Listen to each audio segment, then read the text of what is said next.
Captain America 4 के leaks confirm कर रहे हैं रेडिएशन अब्सॉर्बिंग एडमेंटियम के इंट्रोडक्शन को।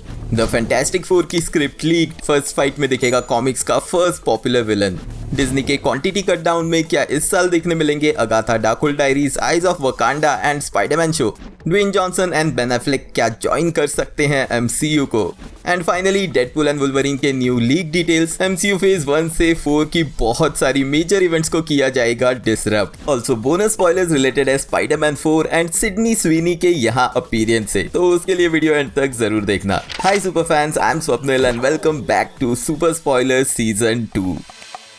शुरुआत करते हैं द फैंटास्टिक फोर से, जिसका प्रोडक्शन इसी साल शुरू होने वाला है। एंड इस रीसेंट रूमर के हिसाब से इस मूवी की स्क्रिप्ट का इनिशियल पार्ट लीक हो चुका है। एंड इसके हिसाब से फैंटास्टिक फोर की टीम का मूवी की स्टार्टिंग में ही सामना होगा कॉमिक्स में दिखे उनके फर्स्ट विलन मोल मैन से। द फैंटास्टिक फोर इश्यू 1 जो 1961 में पब्लिश हुआ था, उसी में दिखा था ये कैरेक्टर मोल मैन, जिसे उसके डिसफिगर्ड फेस की वजह से सोसाइटी ने अबैंडन किया एंड फिर वो रहने लगा अंडरग्राउंड, जहाँ पे उसने डिस्कवर की अपनी पावर्स एंड रूलर बन गया ह्यूमनाइड मॉन्स्टर्स का, जिन्हें जाना जाता है मॉलॉइड्स नाम से। इवन फैंटास्टिक फोर के फर्स्ट इशू के कवर पे इसी की फोटो भी है। कॉमिक्स में ह्यूमन से बदला लेने के लिए वो अंडरग्राउंड से बाहर आया, जहां उसका सामना हुआ रिसेंटली असेंबल हुई फैंटास्टिक फोर टीम के साथ। एंड फिर आगे चल के भी वो मल्टीपल टाइम्स कॉमिक्स में दिख चुका है। एंड स्क्रिप्ट का ये पार्ट रिलेट करता है एमसीयू की पास्ट मूवीज के साथ, जहां पर इसी तरह से मूवीज की स्टार्टिंग में सुपर हीरोज का सामना ऐसे ही छोटे मोटे विलन्स के साथ करवाते हुए दिखाया गया है। लास्ट वीक की न्यूज के हिसाब से एक्टर पॉल वॉल्टर भी इस मूवी का पार्ट बने एक अनडिस्क्लोज रोल में, तो हो सकता है कि वो इसी कैरेक्टर को प्ले करने वाले हैं। मूवी का प्रोडक्शन कुछ ही महीनों में शुरू होने वाला है, क्योंकि मूवी रिलीज होगी अगले साल जुलाई में, तो आई बिलीव कि ये रूमर सही हो सकते हैं। मूविंग ऑन टू डिज्नी की रीसेंट कट डाउन वाली न्यूज पे, जहां ये इन्फॉर्म किया गया था कि डिज्नी बहुत सारे मार्वल शोज एंड मूवीज को फ्यूचर में कट डाउन करेंगे। इसी के कंटिन्यूएशन में डिज्नी के सीईओ बॉब इगर ने कहा है कि मार्वल के आउटपुट में every year maximum 3 movies and 2 series आएंगी। आई थिंक अभी के लिए तो ये काफी अच्छी स्टार्ट लग रही है, क्योंकि ये प्रॉपर टाइम देगा, ना ही सिर्फ अच्छी स्क्रिप्टिंग के लिए बट साथ ही में वीएफएक्स और सीजीआई भी रेस्ट नहीं होंगे। बट अगर ऐसा किया जाता है तो इस साल एंड अगले साल आने वाली कुछ सीरीजेस भी डिले होंगी, जिसपे थोड़ी देर में आता हूँ। लेकिन इसी न्यूज के साथ एक एडिशनल न्यूज है कि कैप्टन ब्रिटेन पे एक सीरीज डेवलपमेंट में है। मतलब एक तरफ सीरीज कट डाउन करने की बात हो रही है, वहीं नई सीरीजेस की अनाउंसमेंट भी हो रही है। बट अगेन ये सब डेवलपमेंट वाले प्रोजेक्ट्स कभी भी स्क्रैच हो सकते हैं। लेकिन इस साल के कंफर्म शोज में डिज्नी के लेटेस्ट अनाउंसमेंट के हिसाब से मार्वल के animated shows eyes of Wakanda and your friendly neighbourhood Spiderman confirmed है। ऑल्सो सितंबर में आएगी अगाथा सीरीज, जिसे लेके मार्वल के लेटेस्ट मार्केटिंग मटेरियल्स भी ऑलरेडी प्रिपरेशन में है। इवन रूमर्स के हिसाब से इसका टीजर ट्रेलर भी ऑलरेडी रेडी है and most probably Deadpool and Wolverine के रिलीज के साथ या उससे पहले भी अगाथा डार्कहोल्ड डायरीज का टीजर ट्रेलर रिलीज किया जा सकता है। रिसेंटली वांडाविजन के ट्विटर अकाउंट की प्रो पिक को चेंज किया गया है, जिसमें हाफ पर्पल कलर दिख रहा है जो अगाथा को टीज कर रहा है, यानी कि प्रिपरेशन शुरू हो चुकी है एंड अगाथा से रिलेटेड टीजर ट्रेलर या न्यूज हमें जल्दी ही मिलेंगी। इसके अलावा मार्वल ज़ॉम्बीज सीरीज, जिसकी expected release date next year की है, उसमें लीड करते हुए दिखेगी टीम को Miss Marvel. Live action Miss Marvel को प्ले कर चुके एक्ट्रेस इमान वेलानी यहाँ पे वापस आएंगे वॉइस ओवर के लिए। एंड साथ ही ये भी कहा जा रहा है कि यहाँ पे देखने मिलेगा एक इन्फिनिटी हल्क, सिमिलर टू जैसे व्हाट इफ सीरीज में हमें इन्फिनिटी अल्ट्रॉन एंड इन्फिनिटी किलमॉन्गर देखने मिला था, जिनको सीजन 2 में बहुत इजीली भुला दिया गया था। बट होपफुली इस इन्फिनिटी हल्क का रोल थोड़ा ज्यादा देखने मिलेगा मार्वल ज़ॉम्बीज सीरीज में। Also I really hope what if season 1 में दिखा वो ज़ॉम्बी थैनोस भी वापसी करे एंड उसका भी कंक्लूजन हमें देखने मिले। बट फिलहाल के लिए डेडपूल एंड वुल्वरीन के अलावा ये 3 शोज इस साल रिलीज जरूर होने चाहिए।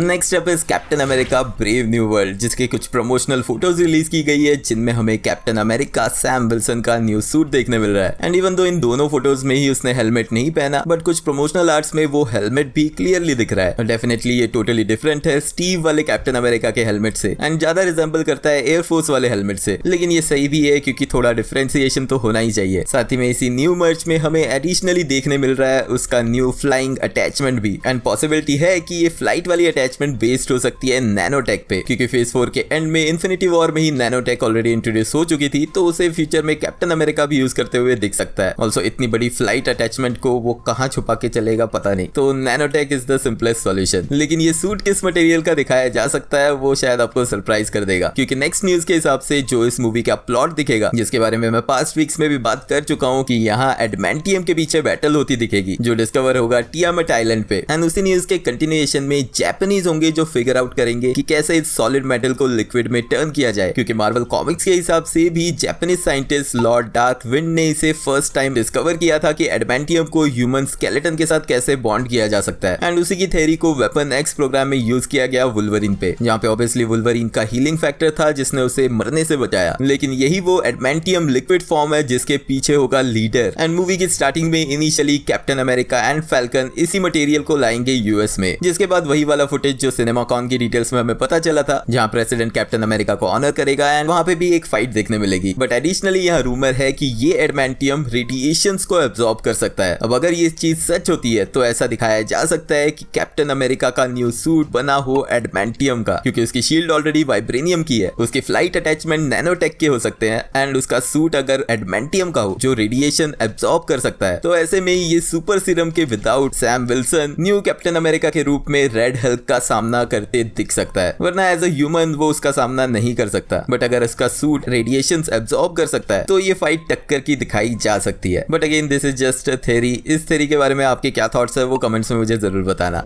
नेक्स्ट रूमर के हिसाब से actor Dwayne Johnson and actor Ben Affleck MCU को ज्वाइन करने वाले हैं। सो लेट्स टॉक कि ये कैसे पॉसिबल है। First thing is actor Dwayne Johnson को एमसीयू के फ्यूचर में यानी कि एक्समैन मूवीज के विलन अपोकलिप्स के रूप में दिखाया जा सकता है। आई नो कि लाइव एक्शन एक्समैन तो अभी डेवलपमेंट में भी नहीं आई है, लेकिन ऑलरेडी इसके विलन की बात हो रही है, वो भी ड्वेन जॉनसन को लेके। ऑल्दो अगर सोचा जाए तो ब्लैक एडम के बाद ड्वेन जॉनसन इस रूप में अच्छे दिख सकते हैं, लेकिन जो उनके पास में रूमर्स चले हैं फास्ट एंड फ्यूरियस फ्रेंचाइजी को लेके, एंड रिसेंटली भी उनके सेट पे बिहेवियर को लेके बहुत सारे रूमर्स आ रहे हैं जिसमें वो चीजों को अपने हिसाब से कंट्रोल करना चाहते हैं। तो ऐसे में जो चीज एडवर्ड नॉर्टन के साथ हुई थी फर्स्ट आयरन मैन के बाद, वही चीज यहाँ ना हो, इसीलिए मुझे नहीं लगता कि ड्वेन जॉनसन को अप्रोच किया जाएगा। एंड वैसे भी एक्समैन अपोकलिप्स में ऑस्कर आइजैक ने इस कैरेक्टर को प्ले किया था, एंड इसी के ब्रेकडाउन की स्क्रिप्ट पे फिलहाल मैं काम कर रहा हूँ। तो ऑस्कर आइजैक की परफॉर्मेंस इसमें काफी अच्छी थी, स्क्रिप्ट काफी बुरी थी। तो अगर ऑस्कर आइजैक का मून नाइट एमसीयू में फिर से वापसी नहीं करता तो उन्हें क्यों ना अप्रोच किया जाए इस रोल को प्ले करने के लिए। सेकेंडली बेन एफ्लेक की जो न्यूज आई है उसकी पॉसिबिलिटी डेफिनेटली है डेडपूल एंड वुल्वरीन की वजह से, क्योंकि हम ऑलरेडी जानते हैं कि जेनिफर गार्नर की इलेक्ट्रा यहाँ दिखेगी, जिसका इंट्रोडक्शन ही हुआ था बेन एफ्लेक की डेयरडेविल मूवी से। तो ये टोटली पॉसिबल है इस मूवी में एक कैमियो के रूप में, लेकिन लॉन्ग टर्म पे आई एम नॉट श्योर। लेकिन फिर एक थ्योरी ये कहती है कि जो लास्ट वीक में एक mind blowing post credit scene जो डेडपूल एंड वुल्वरीन की बात चल रही है, जिसको लेके ये कहा जा रहा है कि कोई बिलीव ही नहीं कर सकता कि उन्होंने ऐसा शूट किया है। तो व्हाट इफ अगर ये मार्वल डीसी का क्रॉसओवर दिखाया जाए, यानी कि डेडपूल एनकाउंटर करेगा बेन एफ्लेक के बैटमैन यानी कि बैटफ्लैग को। जेम्स गन ने पास में ये कहा है कि डेडपूल उनके फेवरेट कॉमिक बुक हीरोज में से एक है, एंड ऐसे में अगर रायन रेनॉल्ड्स उन्हें कन्विंस कर पाते हैं तो ये चीज भी हमें देखने मिल जाएगी। मतलब कॉमिक्स में तो मार्वल एंड डीसी का क्रॉसओवर ऑलरेडी दिखाया गया है, जहां पर एक टाइम पे एक कॉम्बिनेशन था बैटमैन एंड वुल्वरीन का जिसे बुलाया गया था डार्क क्लॉ। ऑफ कोर्स इस कैरेक्टर के यहाँ दिखने के चांसेस काफी कम है, लेकिन अगर कैमियो होगा बेन एफ्लेक का तो वो इसी मूवी से हो सकता है। एक्चुअल मार्वल डीसीयू क्रॉसओवर में भी आज से 10-15 साल बाद ही देखने मिले।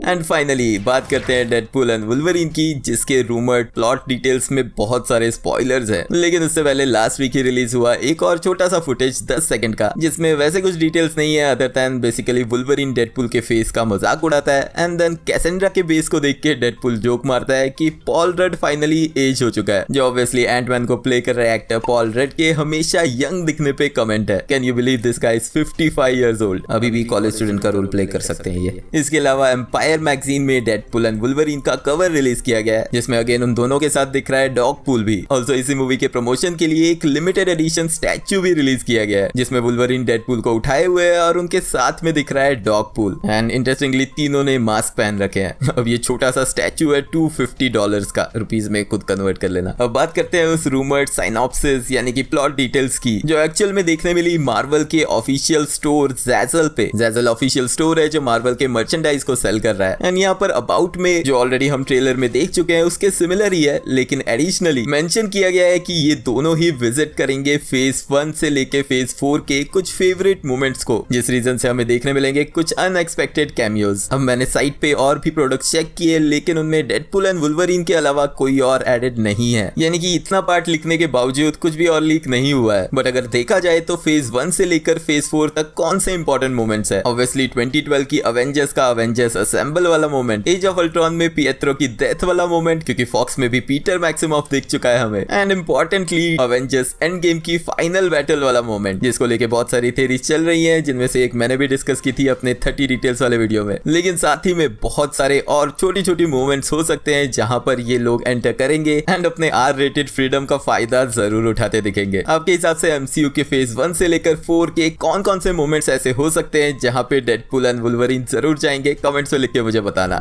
रिसेंट रूमर्स के हिसाब से actress Sydney Sweeney as black cat दिख सकती है स्पाइडरमैन 4 में। यस, यानी कि पिछले वीक्स में जो उनके एमसीयू को ज्वाइन करने की न्यूज मिली थी वो शायद सच साबित हो सकती है। बट इस ईयर एंड तक अगर स्पाइडरमैन 4 की शूटिंग शुरू होती है तभी ये चीज कंफर्म होगी। तब तक नेक्स्ट एंड स्क्रीन से रेकमेंडेड वीडियो जरूर चेकआउट करना एंड वीडियो अगर एंड तक देख रहे हो तो लाइक भी कर देना क्योंकि वो एकदम फ्री है। मिलते हैं नेक्स्ट वीडियो में।